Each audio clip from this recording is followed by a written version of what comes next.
Hi, my name is Adriel William, and today's video is for people who graduated from international schools or dentists who want to apply for uh, the DDS program or the Advanced Standing DDS program in the United States. And most of you who are researching the program and who have gone through Google or maybe seen my YouTube channel, there's a word called CAPID that comes over and over again.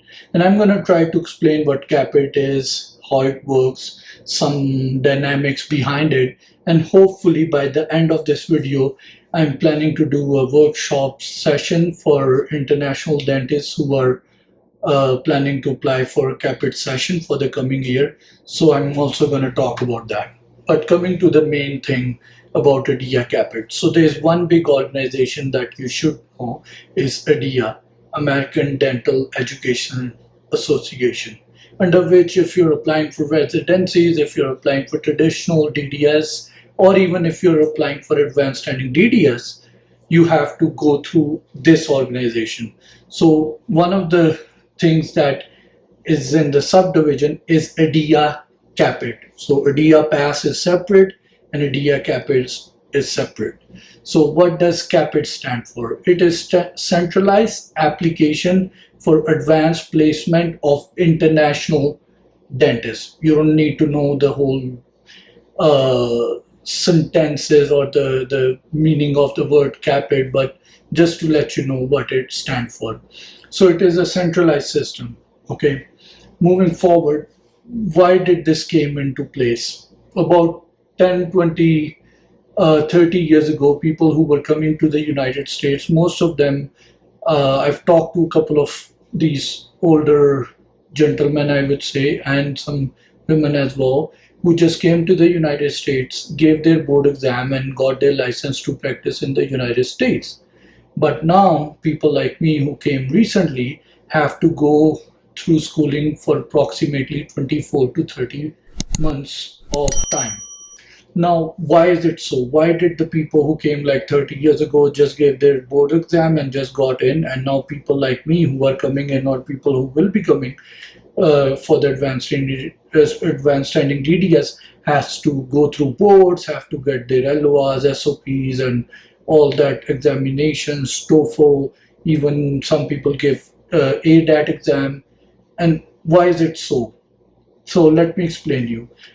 In United States, one of the things I've learned over time is that it's a capitalist country, and one of the major driving factors in their decision is demand and supply. So if there's a high demand of something, for example, if they need nurses or if they need dentists, they actually make their processes more lenient or comparatively more flexible, so people can come in, people can migrate and fill in these jobs.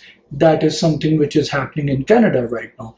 If they need plumbers, if they need doctors, if they need engineers, they make the system flexible for these professions. And it goes with any sensible country. That's how they get highly skilled individuals. So about 30 years ago, when they needed more people, they had these processes a bit more flexible. But what happens when people keep coming in and the demand is not so high anymore, systems get tough. And one of the things happen, people on the regulation, when they see there are flaws in the system or people are not coming through a centralized processing and causing discrepancy. So for example, if there are 10 doctors coming from Pakistan, and each of them have different level of education and different level of clinical skill, then it's going to cause discrepancy in the quality of treatment that they are providing. So in order to cover that up, what they did, they started to centralize the system. And how did they do that? They actually started asking for people to go through National Board Part 1 and then apply. And then they saw, okay, let's make it more centralized. So then they asked people to give part 2, and then they thought we need to make it more centralized. So they asked them to write their SOPs, give TOEFL to see if they can communicate, and then they asked them for volunteer work. So the system became bigger and bigger and bigger to make things more centralized. So when they see 2 applicants, they can see how much matter they have, how much experience they have, how much content they have in their application.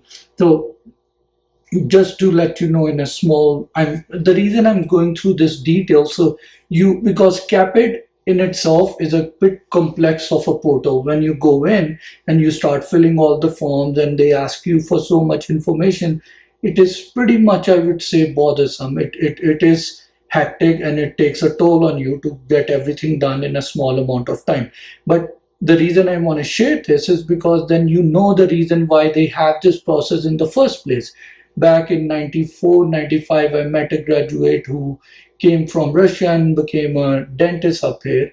And he told me that there were a lot of fraudulent documents that people used to bring from overseas, and schools used to have problems, or even later on clinics used to have problem, and people used to complain. So in order to overcome this, they made it centralized and they made capid. Now there are some schools like San Antonio in Texas. The dental school is not in capid right now, but schools are coming into the capid, slowly becoming a part of it, because takes it it takes a lot of work away from them. So Capit does a lot of work for them, and obviously Capit has, we as candidate have to pay Capit for that, and they get all this information, make it standardized, gather it up, and send it to the schools where we apply. Okay, so this was a little bit of background information. Now coming to Capit, when you make a, so first of all, it starts from March. March 1st is the starting time, and every cycle starts from March 1st and ends in Feb. And the earlier you apply, the better it is. This is something that was told to me, and this is something I'm passing on. The earlier you apply, the better it is, regardless if the admission of any specific school is rolling or not. Second thing, how do you apply on time? So one of the things that you should do is start working on your SOP, start working on your LORs, the people who are your evaluators. Because, for example, if you're applying from India, Nepal, Pakistan, or even Middle East, and your dean or your professor takes about a month to reply, or more than a week to upload something, or is not very tech savvy, then it's going to take him longer time to upload the documents, which is going to cause you delay. So what you do want to do, and that's what actually I started doing. I passed my board exam and my TOEFL in approximately November, December.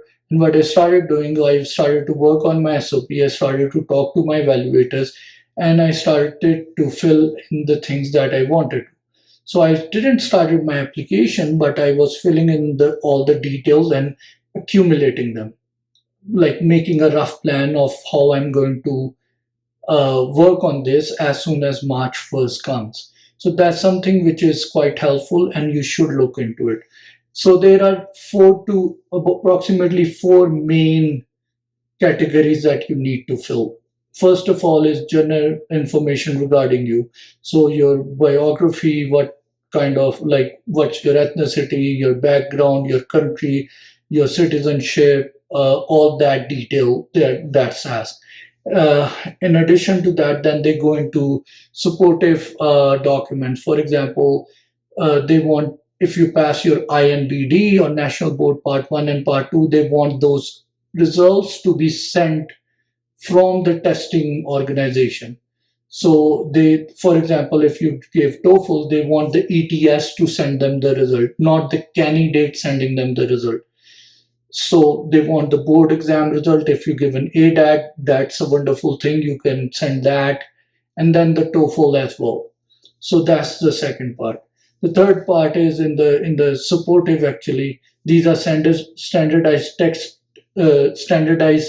testing evaluations, and the supporting documents. They will ask for your SOP. They will ask for your LORs, like an LORs, a letter of recommendation, letter of evaluation, whatever you want to call, and they have to be uploaded by your professors or by your referees, or by the evaluator, or who's evaluating you. So those are the third category. The last is the school paths. So in which you go into the programs, you see all the schools, you select them, and then you have to see each school have their own criteria. There are some specific things they want to ask, and I've made a my last video was regarding supplemental answers. And what people do is then they go into the school and read their requirements and visit their website and see what this specific school is asking for. For example, University of Colorado requires your evaluators to send the LORs again or upload them, or they require your SOP separately. In the same way, Boston University might ask you, why are you a good fit for for our school, for our dental school? For example, University of Indiana asks you to upload a certificate of your CE courses if you've taken. So it depends on school. They have variance in this kind of in this process. So you need to make first thing you want to know is how many schools you're going to apply. Back when I was applying in 2019, 2020 time, it approximately costed about 250 or $300 per school, and CAPID does charge you extra money as well. So the reason I'm mentioning this is you need to figure out, okay, I'm going to be applying to 10 schools or 15 schools. So how much money I need to have in my account, because this is very, very, very important.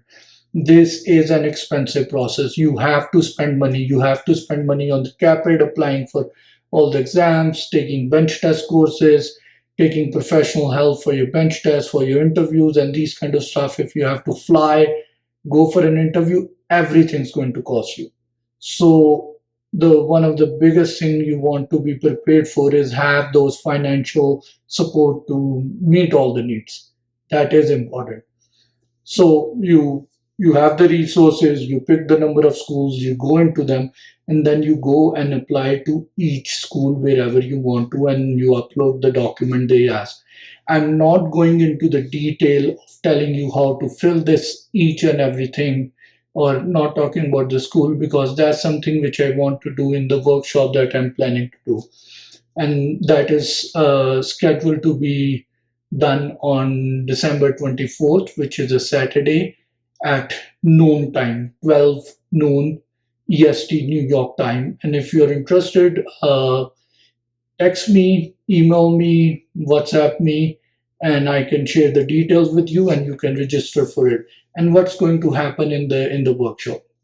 So what I want to do, and I know a lot of different people have their own ways, but what I want to do is I actually want to discuss with the candidates who will attend the workshop of how you can how you should be preparing your SOP, because that's one of the number one thing that has a lot of weightage. There are some dynamics. I know everybody's story is different, but how you're going to present yourself or how you're going to narrate your story is a very important point. There's some specific element I would recommend or vocabulary that you should use, because it really impacts. And one thing that you want to make sure is your first and last paragraph of an SOP should be very strong. And while during this workshop, the plan is for the candidates to discuss their individual story. If they want to, I'll give them some example, and then we can do discussion of how they can write or build their narrative. Second part. Second part is talking about the resume, because resume is very, very important. And one of the most common mistake is people want to write about 4 pages or 5 pages. And I would request keep your resume from 1 to 2 pages. It shouldn't be crowded. It should have a static, pleasing look. So just imagine if somebody is going to look at 300 resumes and your resume is overly crowded and it tells that you have done 10,000 things. Well, it's just going to give that person a headache when they look at your resume. So there are certain, I would say, protocols or certain guidelines that you can follow while creating your resume, and you should make it aesthetically pleasing, symmetrical as well. One other factor is when you're filling your CAPID application, You want to keep things symmetrical. You want to keep them in points. It shouldn't be haphazard. So these are some of the things I'm talking briefly right now. But the plan for the workshop is to work with candidates who want to write their own SOP, who want to write their own LORs, and who want to work on their supplemental answers by themselves without taking professional help.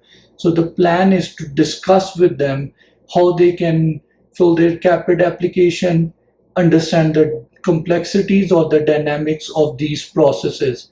And it's actually a very good time, December, to start preparing for your March application.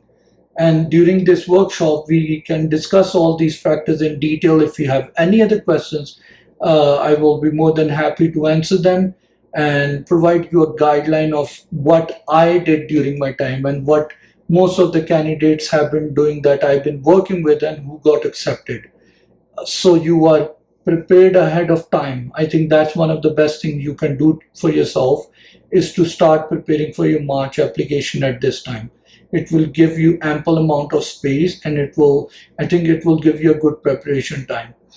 The plan is to do this workshop on December 24th, which is a Saturday at noon time. It's going to be New York time zone.